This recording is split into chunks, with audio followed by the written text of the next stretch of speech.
to speak with our correspondent there, Gulliver Cragg. Gulliver, we're hearing about multiple strikes reported from both sides ahead of today's scheduled truce. How intense were they, and what sort of damage did they cause?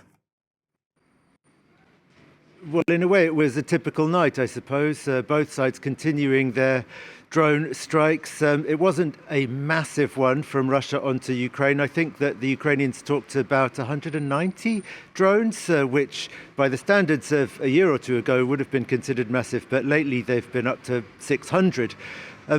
Ukraine is reporting 2 civilians killed in the southern port city of Odessa, 1 in Nikopol, which is in Dnipro region.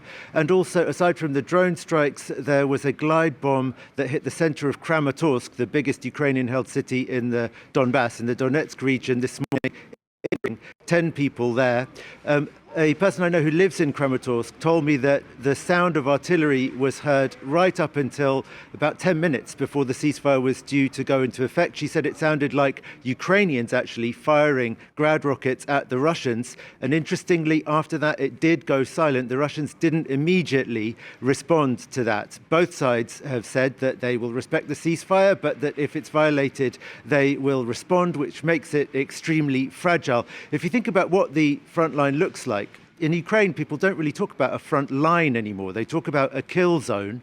People on the most forward positions are in most danger when they're going to and from those positions. And that means that Ukrainian soldiers often spend months on end on a position, having food and munitions delivered to them by drone. It will be very tempting, if they think that this ceasefire is holding, to use it to go for some much needed rotations and send new people in and get people out of those positions. But that also, of course, creates a temptation for the Russians to exploit it. And when they see Ukrainian soldiers moving in and out, to strike them with these drones. Very hard decisions for Ukrainian commanders to make about whether to risk it. And I presume to some extent it's mirrored on the other side. So there isn't really a lot of confidence that the ceasefire will hold.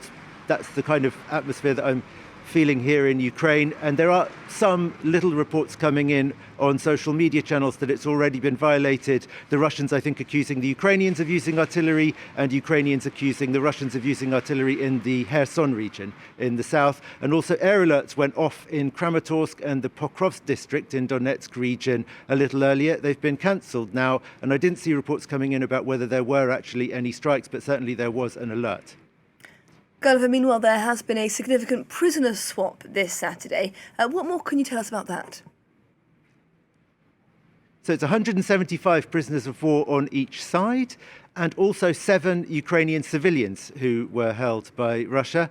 What's interesting and a source of great joy for some Ukrainian families is that among the Ukrainian prisoners of war who've been released today, there are some who were the defenders of the Chernobyl power plant, the defunct power plant to the north of Kyiv, who were taken prisoner in the very first days of the invasion in 2022, and also some people who were defending Mariupol, which means they were taken prisoner in April or May of 2022. They've been held for a very long time. Many of them are said to be injured and in quite bad physical shape, though.